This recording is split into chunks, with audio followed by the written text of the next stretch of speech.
Syederalun, jajaran Polres Biren, seluruh Polsek, Polsubsektor, dan Pospol pada Kamis 13 Juli 2023 menggelar gotong royong massal bersama anggota TNI dan masyarakat di seluruh kecamatan. Gotong royong serentak tersebut bertemakan membersihkan sampah serentak bersama Polri. Kapolres Biren AKBP Jadmiko melalui Kabak Ops Kompol Mukhtar mengatakan kegiatan peduli lingkungan tersebut digelar serentak oleh anggota Polri di seluruh Indonesia termasuk di Biren. Dalam kegiatan bakti sosial tersebut, jajaran Polres Biren melaksanakan gotong royong membersihkan kawasan Pantai Jangka.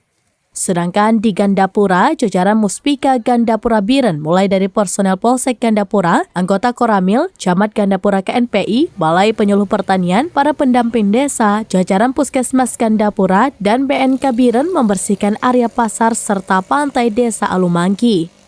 Kapolsek Pedada Ibda M. Nazarullah bersama Koramil 4 Pedada dan masyarakat gotong royong di Desa Colok Pedada. Sedangkan jajaran Salantas Polres Biren membersihkan sampah bersama masyarakat Desa Pulau Ara, Kota Cuang Biren. Dari Biren, Yusmandin Idris, Serambi News.com.